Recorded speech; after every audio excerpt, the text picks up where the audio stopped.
भगवान शिव बोले, हे गिरिजा, अब मैं तुम्हें श्रीमद् भगवद गीता के चतुर्थ अध्याय ज्ञान कर्म संन्यास योग का महात्म्य सुनाता हूँ। इसका श्रद्धा से पाठ करने वाला मनुष्य महान पापों से भी मुक्त हो जाता है।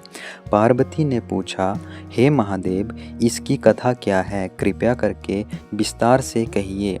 शिव भगवान कहते हैं, प्राचीन समय में एक नगर में एक क्षत्रिय युवक रहता था। वह स्वभाव से उग्र था और युवावस्था में अनेक पाप कर्म कर बैठा था। एक बार क्रोध में आकर उससे एक ब्राह्मण का अपमान हो गया।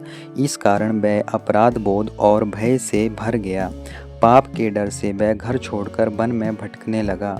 वहाँ उसकी भेंट एक महात्मा से हुई। युवक ने रोते हुए अपने अपराध बताए और मुक्ति का उपाय पूछा। महात्मा ने कहा, हे पुत्र, गीता का चतुर्थ अध्याय भगवान के दिव्य ज्ञान का वर्णन करता है।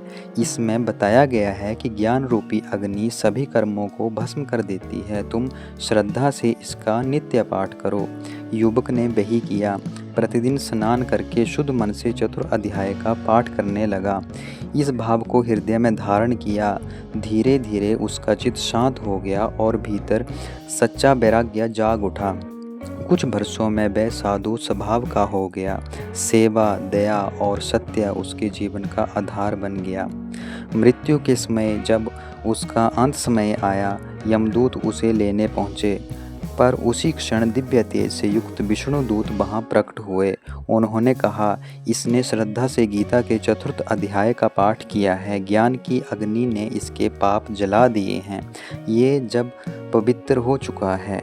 यमदूत लौट गए और उसे दिव्य लोक की प्राप्ति हुई। शिव जी का उपदेश। शिव जी ने पार्वती से कहा, चतुर्थ अध्याय बताता है कि भगवान समय समय पर धर्म की रक्षा के लिए अवतार लेते हैं। सच्चा ज्ञान पापों को जला देता है। श्रद्धा से किया गया पाठ और ज्ञान का चिंतन मनुष्य को मुक्त कर देता है। ज्ञान की अग्नि सबसे बड़ी शुद्धि है। जो गीता के चौथे अध्याय का श्रद्धा से पाठ करता है, वह धीरे धीरे कर्म बंधन से मुक्त होकर उच्च गति को प्राप्त होता है।